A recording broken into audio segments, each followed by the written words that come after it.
This is Hollywood, California. Hollywood, California, New York City, the runaway capitals of the world. Today we're addressing a very important issue.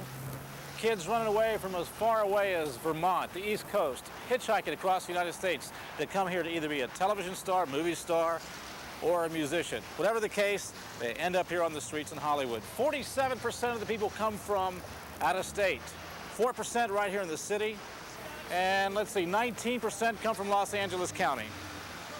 The sad statistic is the fact that most of them don't have a way home. There is hope. There is one place, and it's doing a lot of good. Come on inside. It's called the Teen Canteen.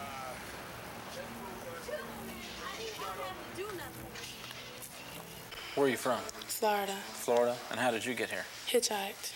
What kind of danger did you feel in hitchhiking across the United States? Well, at first it was kind of fun, because the excitement of seeing new things and seeing new people and stuff like that. But you go out there with no money and it gets cold and everything. You get hungry and you get thirsty, and for the girls it's rougher. I mean, sure, the guys have to stay out on the street longer trying to get a ride, but the girls, they have to put up with the drivers. I mean, like, on my way up here a couple of weeks ago, it was pouring down rain. I was in Tallahassee, Florida, and he stopped and gave me a ride. It was a truck driver. He stopped and gave me a ride. I get in the truck. We go like 3 miles down the road, and he asked me, he goes, "Are you going to give me a head?" And I said, "No." And he stopped right there and put me back out in the rain. What happened at home to make you decide to? Drugs and just drugs. And you were in trouble with the law in school and things like that? I don't want to put words in your mouth, but where did it all start? Basically with school or with the law? Or? School. How does it get that intense? What really goes on to make you make a decision to leave home like that? Usually the way the parents act. What do? Neglect you. For instance? They hit you. If you do any little thing, they'll hit you, or they won't pay attention to you. They won't try to help you. So you can't stay there because the pressure, they just pressure you. And being pressured ain't my thing. In my case, it wasn't as much my drug use as my parents. And everybody in my family was getting hassled by the law. So I just got tired of it. And it finally came to a point, or it came to an end in my situation. My old man shot me. After I got shot, I said, "Hey, forget this shit. There's no way."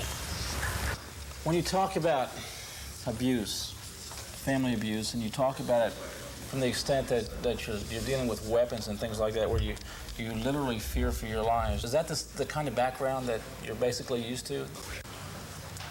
I mean, it's one thing to see somebody that's 30 years old get shot. It's another thing to see a 9-year-old, even if it is, quote, because of a drug-induced thing. All right, somebody's touched here on the disease situation. Who wants to comment about AIDS? I do. Okay, yeah, I've sold my body. All right, but I was safe about it. And yeah, I do drugs, but I've cut down a lot. I've gotten hooked out here.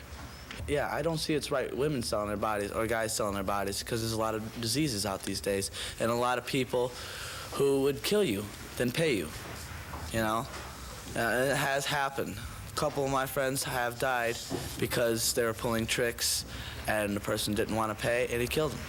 I think as serious as it is, there's a lot of people who just don't care, I mean, I've seen some people, not necessarily runaways, I won't say, but I've seen some people who still do tricks without condoms or whatever you want to call it, just for the money. And I'm like, don't you care about AIDS, And they're like, well, if I die of it, I just die of it. And that's really disgusting because, it's going to pass from person to person to person.